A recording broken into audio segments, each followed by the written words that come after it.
So how many hours a week did you use to train? How many lessons did you have with that? Well, we were One quite lesson. poor, we were quite hard up because we just, Alan had done national service. Nice, He yeah. had to do Did national service, Yeah, yeah. Yeah. So that took 2 years out of our dancing, well 18 months out of our dancing. We tried to do it, but Yeah. And so when he'd finished national service, we'd try and have we only had a lesson about once a fortnight, didn't we? Did you? I think we used to have a 2-hour lesson once a fortnight, didn't we? And that's all that we could afford. Yeah. Couldn't afford to do the rounds. We were hard up. We got married when he finished national service. We got married during national service. We got a mortgage to buy our own house. So what money was left after that to spend on our dancing Wasn't much. wasn't very much, no. So how about training? How But- many hours practice and Every night of the week. every night? Every night of the week, yeah. So what did you have to do? Go to a higher hall or? We used to go to different no. halls. the likes of George Cohen, for instance, for one spell, it only took about a 12-month spell. But the sort of thing that happened is he got a hall and he asked a few of the competitors to come and practice with him. You know. Yeah, like we did with the Hackney Labour Club. Yeah, yeah. We all got together and That's practiced right. there. Yeah. We got on very well with George and Pat. Did you? I didn't. George hated No, me. it was a hard exterior, but beneath that, he was a nice man. Oh, I had a terrible time with George. I really did. there was a real. I had a couple of incidents with him. I won't go into that. Otherwise, we start talking about me. Yeah, I think though we bridged the gap. Yeah, A little bit before you see. of course. Yeah. Yeah. As he did get a bit hard-faced, Yeah. but he was always a good, well-meaning man. You know. Yeah. Nowadays, though, competitors, they're more or less not amateurs because a lot of them don't work. They're pros, aren't they? Yeah, they're pros. They're supported by their parents. Yeah. They go to a competition. They stay overnight in a nice hotel, which the parents pay for. We didn't have anything like that. We had to pay for everything. If you ourselves. remember, the problem we had was about mid-70s was the Japanese were coming over That's on right. grants, and they were Yeah. training day and night. Yeah. The Germans were coming over, Yeah. loads of money, Yeah. and we were trying to compete against Yes. Yeah. that all the time, and it was like really. I mean, you were finding it through work, the same as I did. Yeah.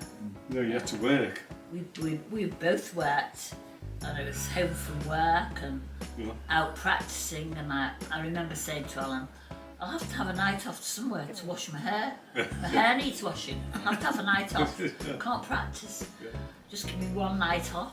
But we used to practice every night. Didn't what was the cost of an outfit then for a dress? we? My mum used to make them. That's how horrible they were. Beautiful, beautiful dresses. But they were, I mean, they're like £1,000 then, aren't they? Wasn't £1,000 most of them, yeah. Yeah. It's, Do you remember what a tail suit cost then? Like that? Yeah, Joe Lobin, where's it? Wigan, Warrington, isn't it? yeah, Widnes, I think, wasn't he? Widnes, he was Widnes. Widnes. Joe Yeah, Lowe. Widnes. Yeah. That was Joe Loeb. Well, everyone went to it for tail suit. And he kept with the style because we went from the big shoulders down to these tight fitting, Yeah, following your body more, you know. yeah. So Maybe. quite good. I ended up going to the one towards the end. I went to Ron Gunn down in Oh London. yes, yes. Who? He was a bit Ron Ron Gunn. Gunn. Yeah, he was a He bit was Ron. Scobie's Yeah. protege, wasn't he? Yeah, yeah. Well, Beryl Singleton made some of my dresses as we went up the ranks. We're going through all the people who hated me, battle hated Beryl me. Singleton made some. I don't think anybody Maureen liked me when I was a Parker. kid. Do you remember Maureen Parker? Marilyn Maureen Parker. Very nice couple. She made beautiful dresses for me. Yeah, I went to her. I think Battle made Sylvia's dress is the one I used to dance with. Yeah, she just used to be good. But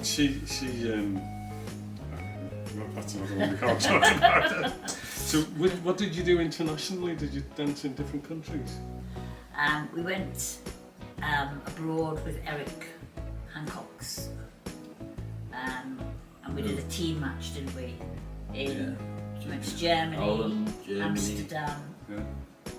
Germany and Belgium, wasn't it? Yeah, but Yeah. it more or less all the people that he'd gone out to train or been out to be trained by him. Right.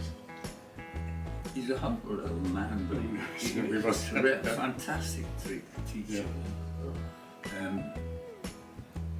And I think it was just a sort of a front he put on with it. Like George Coe, they're not like that when you get them on their own, you know. Yeah, it's different, isn't it? Yeah. So it's a front they put up, you know. Well, I really haven't found in the dance world anyone I don't like. Oh, no. You're lucky. I must have had my personality class with quite a few. It really did. And I was a bit boisterous. I think that was the problem. Yeah, it was. Can you remember what you used to get paid for the shows then? I can remember how much we got paid for the contract that we had with Middleton Towers. It worked out at £22 per show. And we had a contract for 22 weeks. And we thought that was absolutely fantastic. And when we look at the price that people charge nowadays for demonstrations, What are they charging now? God, about 1,500 For a show? Professional. In the school? Yeah, in Yeah. a school, professional. Yes. It's heavy, huh? If it's an amateur, they're usually about between £500 and £700. What is- Amateurs.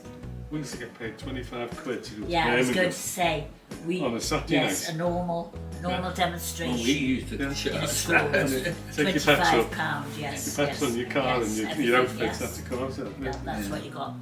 I know. So It's- really, the amateurs now are self-financing virtually, are they? So they don't need a job, do they?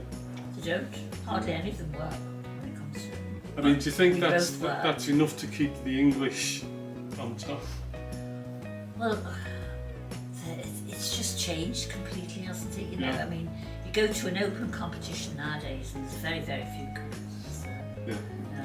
But we do the league, which is it's competitive, but you have to be a member of a school, and you have to take a medal Medalist to standard. be in it, and you can't go in an open competition as well. So it's a cheaper way of dancing Yeah, yeah. So that it a gets lot the of people competitors can coming in. afford. But I've noticed that the kids don't seem to be coming in at the bottom end, do they? They're not. No. I mean, I think, I think COVID did us a lot of harm. yeah, that probably flattened a lot of it out. Yes, we had quite good children's classes up to COVID, and then after COVID, the children they didn't really come back. Right. Whereas the adults, they were more established people, and they came back They came back. to carry on dancing. But a lot of the children just forgot about I it. also think the freestyle has taken a lot away from the ballroom. Yes, yeah, A lot of it has. talented kids that yes. possibly would have gone Would have done into. ballroom. Yeah. Yeah. Oh, there's talent that we got. I mean, we got some kids who are very talented with the amount of classwork tuition they get, Yeah. and they're looking quite nice, you know. But they couldn't afford to do open competitions, could they? No. Those children that we've got that are talented couldn't afford open No, competitions. couldn't afford They it. hardly have any private lessons. It's That's it. nearly all classwork. Tell you what's quite interesting. There's a friend of mine over in the northeast, a guy called Steve Nolan. I don't know if he was with Dave Jones for years, Right. and he started doing dance fusion, and he's gone to a freestyle school Yeah. and taught them Latin. Oh, right. And it's quite. I thought that was quite a good way Yes. introducing Latin That's to kids that right, wouldn't yes. normally do that. Yes. They're not. Once you get them in, Yeah. you can sort of talk them into doing Into Latin, if you can and sort then of gradually the ball. cross it over Yeah. a little bit. You know.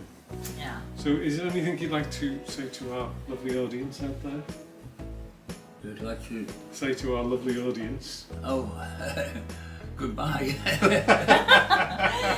No, it is. Dancing is a brilliant thing for everybody, all ages, young and old. We find mixed together like one big family. It takes your mind off other worries while you're dancing. You don't have time to think about your finances or your worries about other things, work and one thing and another. Your mind is on you dancing and you enjoy what you're doing. And it's happiness, isn't it? It's happiness. It I is. mean, I've always said it's not something that you do, it's something that you are. Yes. You can't, if you dance, and that's it, isn't Yeah, it? yeah. You just can't help it. No, no. So, thank you to Alan and Joan. I hope you've enjoyed our little interview. Thank you. And happy dancing. Thank you. Thanks for coming along. Brilliant.